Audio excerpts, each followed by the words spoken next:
The morning mist hung thick over Windsor Castle as Sergeant James Mitchell adjusted his red tunic for what he believed would be the last time. His hands trembled slightly, not from the cold October air, but from the weight of what lay ahead. In just 3 hours, he would stand before a military court to face charges that could end his 20-year career and land him in prison. James had always dreamed of serving the Crown. Growing up in a small mining town in Yorkshire, he watched the Queen's Guard on television with wide-eyed wonder. The precision, the honor, the unwavering dedication to duty, it all called to something deep within his soul. His father, a coal miner with calloused hands and a weary back, had laughed at his son's ambitions. "Fancy uniforms won't put food on the table, lad," he had said. But James persisted, training relentlessly until the day he finally earned the right to wear the iconic red coat and bearskin hat. For 19 years, James served without blemish. He stood guard through scorching summers and bitter winters, remaining motionless for hours while tourists snapped photos and children tried to make him smile. He protected dignitaries, witnessed state ceremonies, and felt genuine pride every time he saluted the royal standard. His record was spotless, his dedication absolute. Then came that fateful Tuesday evening in September. James was off duty, walking home from a quiet dinner with his wife Sarah, when he heard screaming from the alley beside St. Margaret's Church. His military training kicked in instantly. Without hesitation, he rushed toward the sound, his civilian clothes no barrier to his sense of duty. What he found in that dimly lit alley would haunt him forever. A young woman, barely 20, was pinned against the brick wall by a man twice her size. Her dress was torn, her face streaked with tears and terror. The attacker's intentions were clear and horrifying. For James, there was no choice to make. "Let her go," he commanded, his voice carrying the authority of years in service. The man turned, revealing a face twisted with rage and something worse. He was easily 6'4", built like a linebacker, with the wild eyes of someone who had lost all connection to humanity. "Walk away, soldier boy," the attacker snarled, his grip tightening on the terrified woman. "This isn't your business." But it was James's business. Every fiber of his being, every oath he had sworn, demanded action. He moved forward, hands raised peacefully but ready. "I can't do that, mate. Just let her go, and we can all walk away from this." The man's response was swift and brutal. He shoved the woman aside and charged at James with the fury of a cornered animal. What followed was not a fight, but a desperate struggle for survival. The attacker was younger, bigger, and driven by a terrifying rage that gave him inhuman strength. James fought as he had been trained, trying to subdue rather than harm, seeking to protect rather than destroy. But when the man pulled a knife from his jacket, everything changed. The blade gleamed in the streetlight, and James saw his own death reflected in the steel. The struggle intensified. They crashed into garbage bins, rolled across the wet pavement, each fighting for control of the weapon. The young woman had fled, her screams echoing through the night as she ran for help. James felt the knife slice across his ribs, the sharp pain focusing his mind with crystal clarity. In that moment, muscle memory took over. Years of combat training, of protecting others, of facing down threats both foreign and domestic, culminated in a single decisive action. James managed to wrench the knife away and, in the heat of the moment, used it to defend himself. When the police arrived 10 minutes later, they found James sitting against the alley wall, bleeding from multiple wounds, cradling his injured arm. Beside him lay his attacker, motionless, a single wound to his chest proving fatal. The investigation that followed was thorough and agonizing. James told his story repeatedly, each retelling bringing back the horror of that night. The young woman, Emma Thornberry, corroborated every detail. She testified that James had saved her life, that without his intervention, she would certainly have been raped and possibly killed. But the law is complex, and heroism does not always provide legal protection. The Crown Prosecution Service argued that while James's initial intervention was justified, the use of deadly force exceeded what was reasonable under the circumstances. They claimed he could have restrained the attacker without killing him, that his military training gave him alternatives to lethal force. The military brass found themselves in an impossible position. They could not be seen condoning the death of a civilian, even one engaged in a violent crime. James was suspended pending investigation, his pay cut, his future uncertain. The media picked up the story, turning it into a national debate about self-defense, military training, and the price of heroism. Sarah stood by her husband throughout the ordeal, but James could see the strain in her eyes. Their savings dwindled as legal fees mounted. Friends in the regiment whispered words of support but kept their distance, afraid of being tainted by association. The isolation was almost worse than the legal jeopardy. Now, as James prepared for his court appearance, he reflected on the cruel irony of his situation. He had spent his entire adult life sworn to protect others, and when that protection was needed most, when an innocent woman's life hung in the balance, he had acted without hesitation. Yet here he stood, facing the destruction of everything he had worked for. The charges were serious: manslaughter, excessive use of force, and conduct unbecoming of a member of Her Majesty's forces. The prosecution painted him as a trained killer who had used unnecessary violence against a civilian. They ignored the context, the threat to Emma, the split-second decisions made in mortal combat. James's solicitor, a tired-looking man named Reynolds, had been honest about their chances. "The law isn't always just," he had said. "Sometimes good men pay the price for doing what they believe is right." As James walked toward the courthouse, reporters thrust microphones in his face, shouting questions he couldn't answer. "Do you regret your actions? Would you do it again? How do you feel about taking a life?" How could he explain that he regretted the necessity but not the action? That he would face the same choice again without hesitation? That sometimes protecting the innocent required crossing lines that society preferred to keep clean and clear? The courthouse loomed before him, its stone facade as imposing as the castle he had guarded for so many years. Inside those walls, 12 ordinary citizens would decide whether he was a hero or a criminal, whether his sacrifice meant anything at all. Sarah squeezed his hand as they climbed the steps together. "Whatever happens," she whispered, "I'm proud of you. Emma is alive because of what you did." But pride wouldn't keep him out of prison.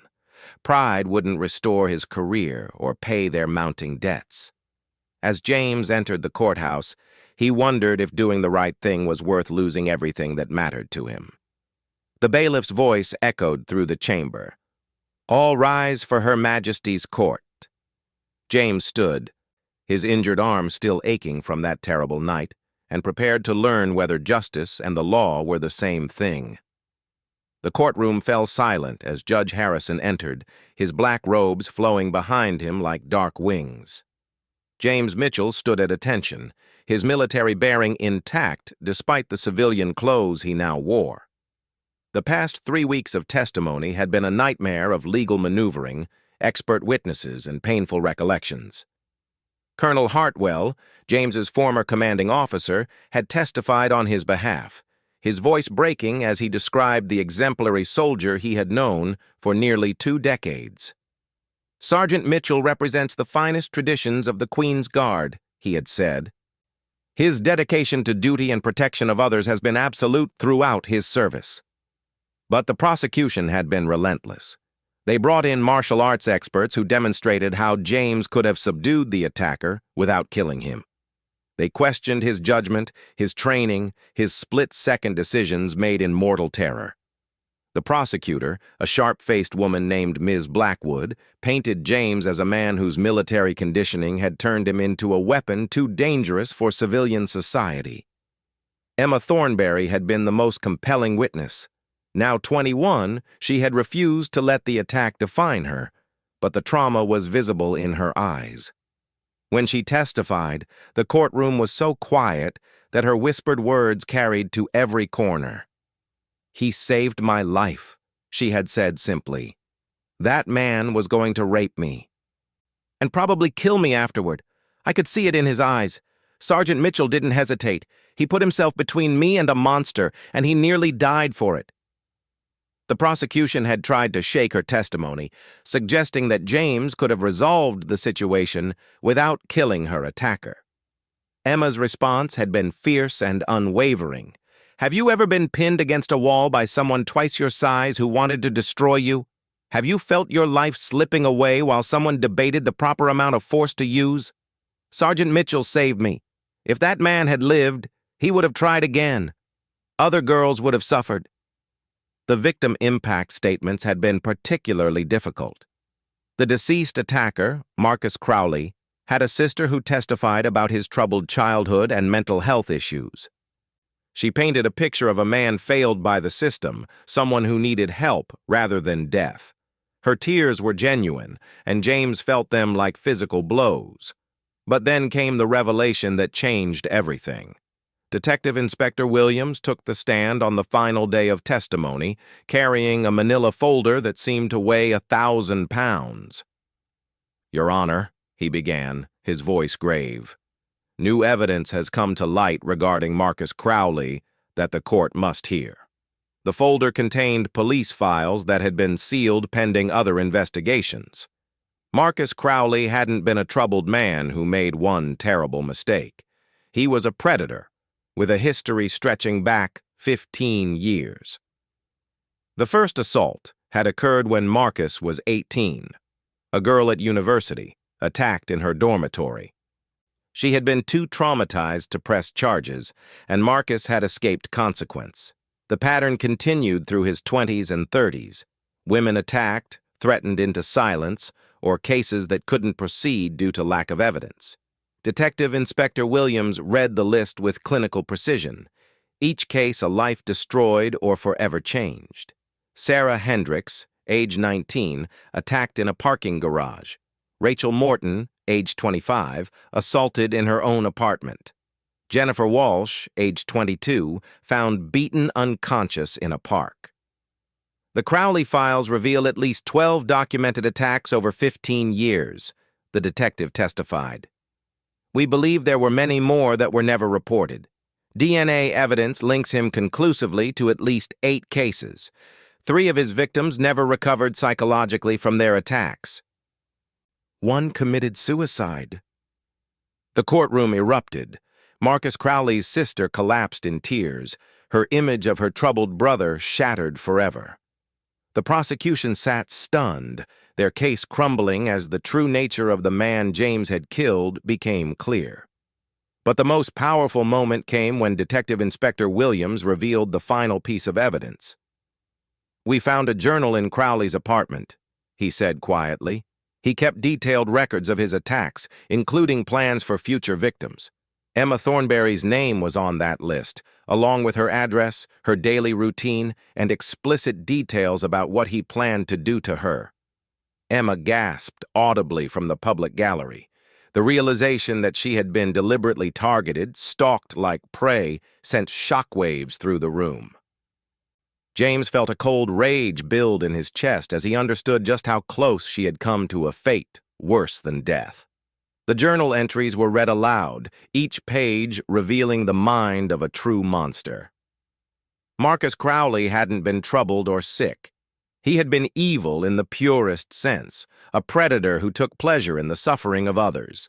His plans for Emma were explicit and horrifying, detailed fantasies of violence that made the courtroom weep.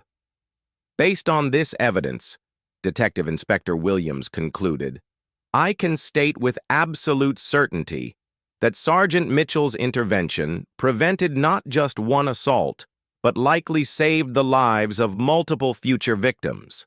Marcus Crowley was escalating. His journal makes it clear that he was planning to kill Emma after the assault. In my 30 years of police work, I have rarely encountered such a dangerous individual." The prosecution's case collapsed entirely. Ms. Blackwood attempted to argue that the new evidence didn't change the legal questions around the use of force, but her heart wasn't in it. Even she seemed shaken by the revelations about the man James had killed. James's barrister, Mr. Cromwell, rose for his closing argument with renewed confidence. "Ladies and gentlemen of the jury," he began, "we have heard much about the law, about proportionate response, about the proper use of force, but we must also consider justice in its truest form." He gestured toward Emma, sitting pale but determined in the gallery. "That young woman is alive today because Sergeant Mitchell acted without regard for his own safety. She was targeted by a serial predator who had spent 15 years perfecting his methods of terror. When the moment came, when evil revealed itself in that alley, Sergeant Mitchell did not hesitate." The barrister's voice rose with passion.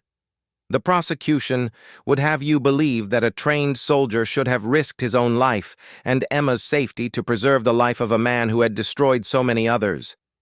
They ask you to second-guess decisions made in seconds by a man fighting for his life against a monster with a knife." He paused, letting his words sink in. "But I ask you to consider this. How many other women would have suffered if Marcus Crowley had lived? How many families would have been destroyed? Sergeant Mitchell didn't just save Emma's life that night. He saved every woman Crowley would have attacked in the years to come." The jury deliberated for only 2 hours. When they returned, their faces showed the weight of their decision. The foreman, a middle-aged teacher named Mrs. Patterson, stood to deliver the verdict. "On the charge of manslaughter," she announced, her voice clear and strong, "we find the defendant not guilty." The courtroom exploded in cheers and applause. Emma burst into tears of relief, while Sarah Mitchell collapsed into her husband's arms. Even some of the police officers present were wiping their eyes. But Judge Harrison wasn't finished. He called for order and fixed his gaze on James. "Sergeant Mitchell," he said, his voice carrying the weight of years on the bench, "this court finds you not guilty of all charges. But more than that, this court recognizes that your actions on that September evening represent the finest traditions of service and sacrifice." The judge's next words would be remembered for years to come. "In a world where too many look the other way when evil presents itself, you ran toward danger to protect an innocent woman.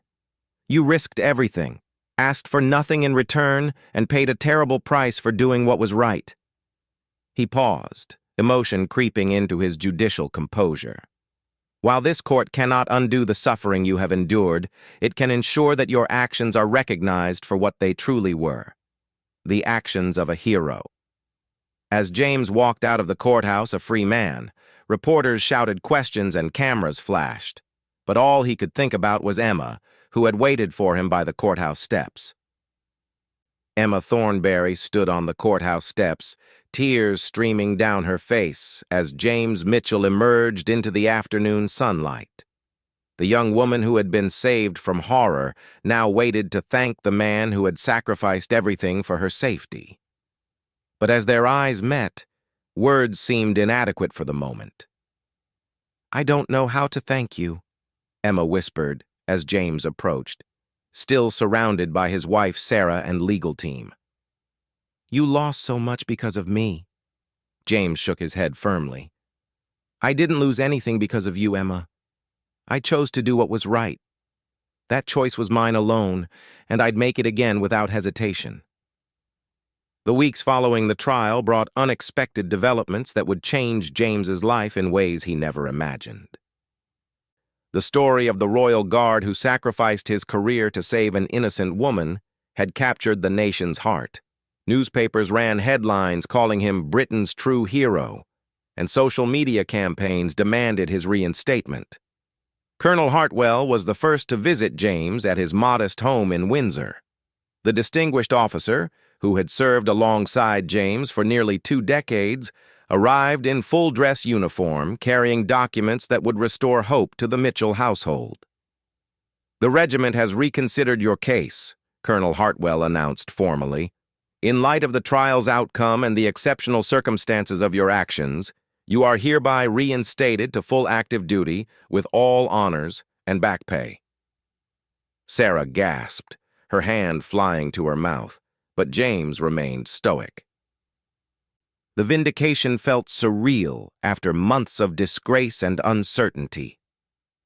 "Furthermore," the colonel continued, his voice betraying emotion, "Her Majesty has been personally briefed on your actions.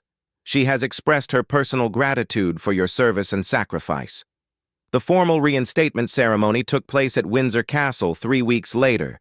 James stood in the same courtyard where he had served for so many years, wearing his red tunic once again. But this time was different. The other guardsmen looked at him with newfound respect, understanding that they stood beside a man who had proven that their oath to protect others extended far beyond palace walls. The ceremony itself was deeply moving. As James received his commendation for exceptional service, Emma stood in the crowd of observers, her presence a powerful reminder of why his sacrifice had been necessary. She had become an advocate for assault victims, using her experience to help others find their voice and seek justice. But the most unexpected moment came when a palace official approached James after the ceremony. "Sergeant Mitchell," the man said quietly, "Her Majesty requests a private audience." The meeting with the Queen lasted only 10 minutes, but those moments changed James's perspective forever. In the private sitting room, away from cameras and ceremony, the monarch spoke to him, not as a subject, but as one human being to another.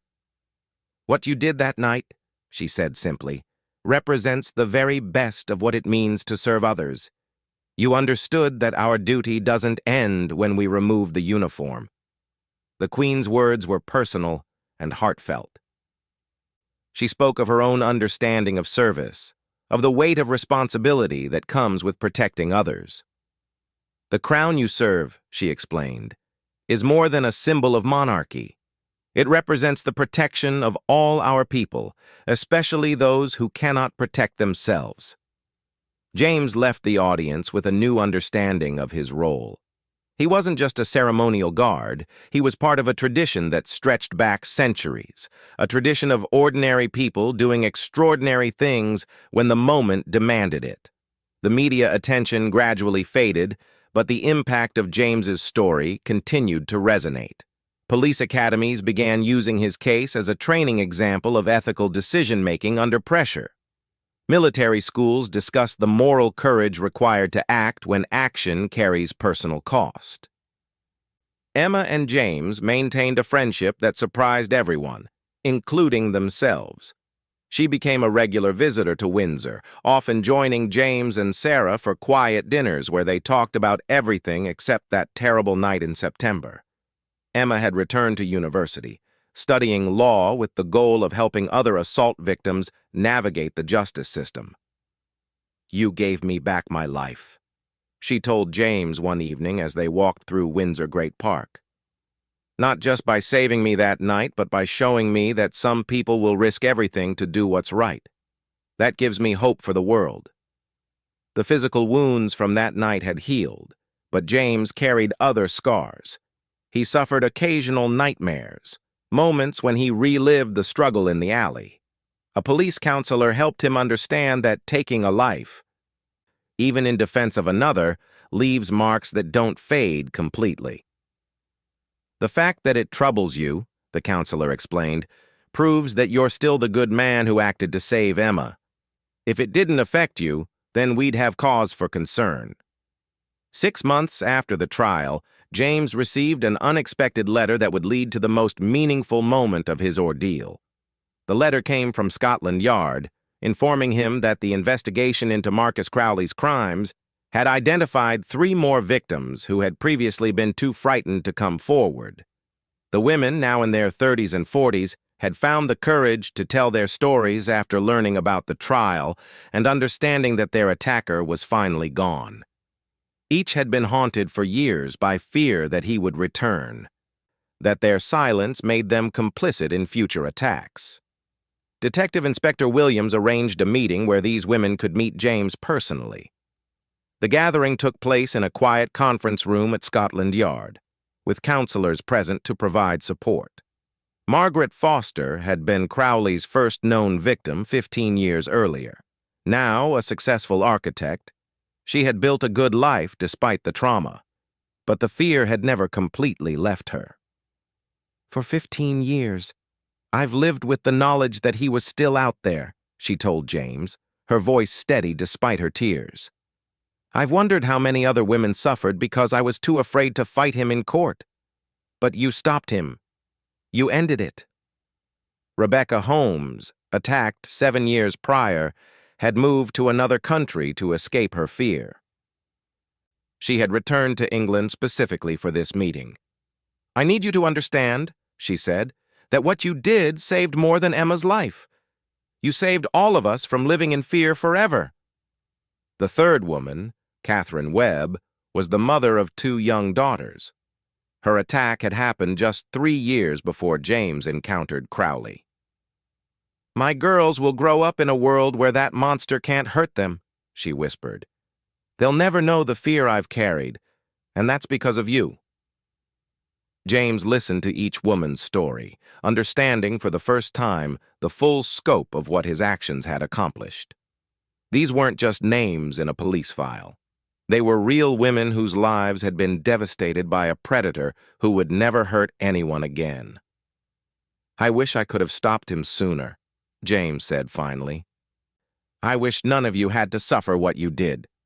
Margaret Foster spoke for all of them. "You stopped him when it mattered most. You couldn't save us from what happened before, but you saved Emma and every woman who would have come after.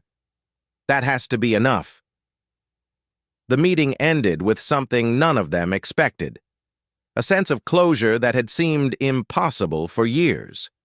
These women had found peace knowing that their attacker was gone, and James had found purpose in understanding the full impact of his actions. A year after the trial, James stood guard at Buckingham Palace during a state visit. Tourists took photos as usual, trying to make him smile or react. Children pressed their faces against the railings, fascinated by his stillness and discipline. But James was no longer the same man who had worn the uniform before that September night. He understood now that real honor wasn't about following orders or maintaining ceremonial perfection. Real honor was about recognizing the moment when ordinary rules no longer applied, when protecting the innocent required crossing lines that society preferred to keep clean. Sarah often found him looking thoughtful on quiet evenings at home. "Do you regret it?" she asked one night. "Everything we went through, the trial, the uncertainty?" James considered the question carefully. "I regret that it was necessary," he said finally. "I regret that Emma had to suffer, that those other women lived in fear for so long, that a man could become so evil that killing him was the only way to protect others." He paused, watching the sunset paint the sky in shades of gold and red. "But I don't regret my actions. I can't regret doing what was right, even when doing right came at such a high cost." Emma graduated from law school with honors, specializing in victim advocacy. At her graduation ceremony, she spotted James and Sarah in the audience, having traveled to London specifically to watch her receive her degree. "Thank you for coming," she said afterward, her graduation cap slightly crooked and her smile radiant with accomplishment. "We wouldn't have missed it," James replied. "You've turned something horrible into something meaningful. That takes more courage than anything I did." As they parted that day, Emma hugged James tightly. "You know," she said, "I used to think that night was the worst thing that could happen to me. Now I understand it was the night I learned what real heroism looks like." James Mitchell returned to his duties at Windsor Castle, his red tunic as crisp as ever, his bearing as proud as any guardsman who had ever served the crown. But he carried with him the knowledge that true service sometimes required sacrifices that couldn't be measured in medals or commendations. The tourists continued to take pictures, the children continued to try making him smile, and James continued to stand guard. But now he knew that his real duty extended far beyond the palace gates, into the dark alleys where evil sometimes showed its face, and ordinary people were called upon to do extraordinary things. In the end, James Mitchell had learned that wearing the Queen's uniform meant more than ceremony and tradition. It meant understanding that some battles are fought not in distant lands but on the streets of home, protecting not strategic interests but innocent lives, and that sometimes the price of doing right is everything you've worked for, and he had learned that some prices are worth paying.